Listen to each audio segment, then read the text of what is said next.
this is not Carnival Day in Pumpkin Center. It is the day of days in Washington, D.C. The presidential oath of office. Here comes the inaugural parade. Are you prepared to take the oath of office as President of the United States? I am, sir.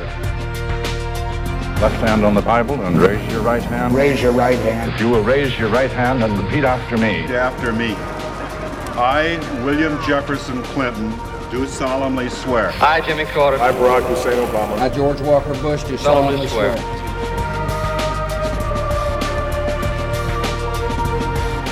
And I will faithfully execute the office. I will faithfully execute the office. Execute the office of President to the United States faithfully. Faithfully, the office of President of the United States. President of the United States faithfully. Will to the best of my ability. Best of my ability. Eisenhower began his second term as leader, not only of America, but all free people. Preserve, protect, and defend. Preserve, protect, and defend the Constitution of the United States. Constitution of the United States.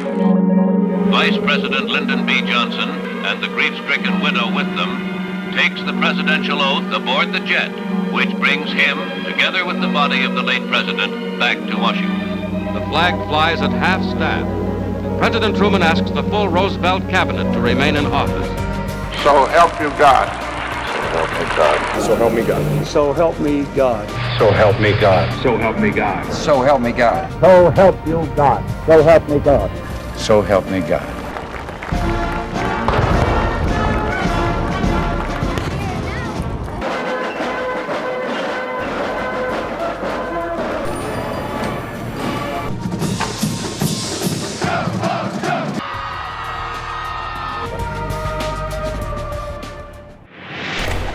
And that's what's happening in Washington, D.C. today as the term of the 45th U.S. president ends and the term of the 46th leader begins. CNN.com will have live coverage. Like so many major events, things will look very different this time around. A far cry from any of the historic clips you just saw. Normally, U.S. lawmakers each get hundreds of tickets to fill about 200,000 seats near the front of the Capitol building where the president is sworn in. And hundreds of thousands more people usually come to the National Mall to watch the event from a distance. We don't know how many people will come to watch this year. Because of concerns surrounding coronavirus, President-elect Joe Biden's planning team has asked the public to watch online or on TV from home. As far as congressional tickets go, each member of Congress will get two, one for him or herself and one for a guest, for a total of 1,070 seats instead of 200,000. There will be additional seats for other government members, justices of the Supreme Court, and the incoming president's cabinet nominees, and every one of those folks will have to wear a mask. The 45th U.S. president, Donald Trump, will not be there. Several U.S. leaders are known to have avoided their successors' inaugurations for political reasons. President Trump is the first in 150 years to do so. His last full day in office was Tuesday the 19th. The White House's official schedule said he'd be working through the day, holding calls and meetings. The 46th U.S. President, Joe Biden, spent part of the 19th attending a vigil for coronavirus victims. He said his first priority as leader will be addressing the pandemic, but he's also expected to release a major immigration proposal on his first day in office. And as President-elect Biden prepared to take the oath of that office, the U.S. Senate held hearings for his cabinet nominees, giving the advice and consent required by the Constitution. 10-second trivia. The waters off Ecuador are believed to hold the world's largest population of what? Bull sharks, sea turtles, manta rays, or humpback whales? A large population of the world's largest species of ray is located off Ecuador. Manta rays are classified as vulnerable by the International Union for Conservation of Nature. What that means is that there's a high risk they could become extinct in the wild. Giant mantas can weigh thousands of pounds and have a wingspan approaching 30 feet, but their numbers are decreasing. The U.S. government says the biggest threat to them is commercial fishing, whether they're caught accidentally or targeted for their meat or gill plates, which are used in Chinese medicine. Environmentalists say deteriorating conditions in the manta's habitats are also a problem, but there are a number of organizations working to protect manta rays around the world, and advocates say these animals are easy to love.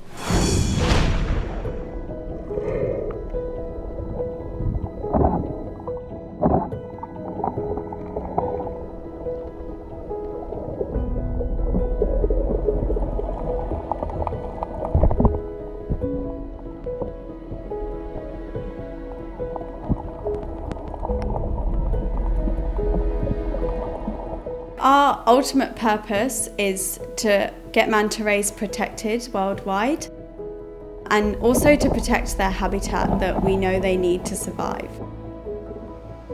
Education is a huge tool for this.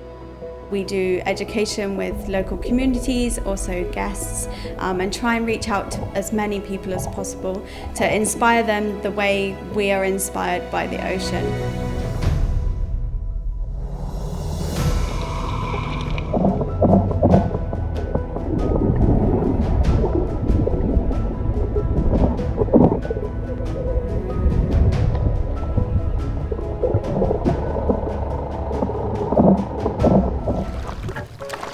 When we're out in the field, we collect lots of data.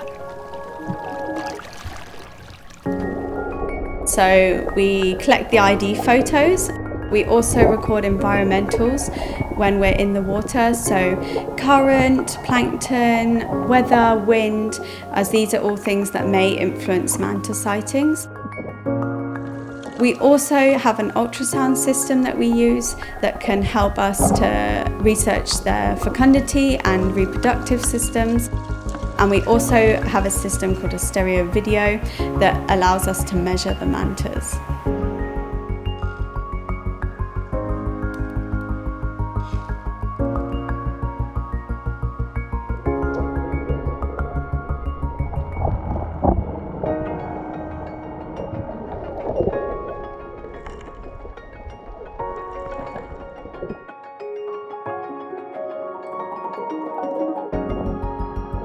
Once you see a manta ray, there's no way you couldn't care about them.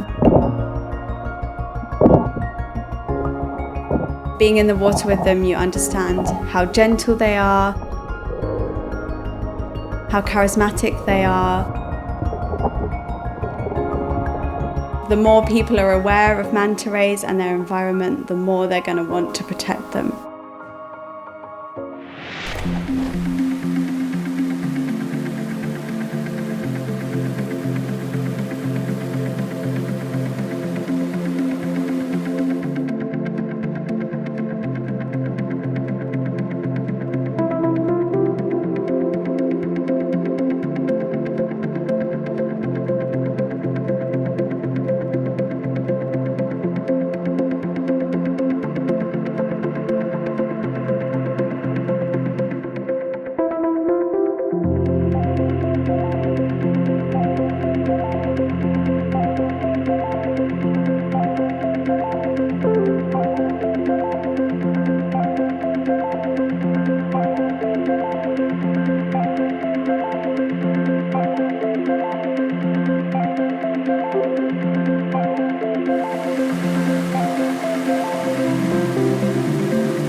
If you think I'm loud, this hotline's a scream.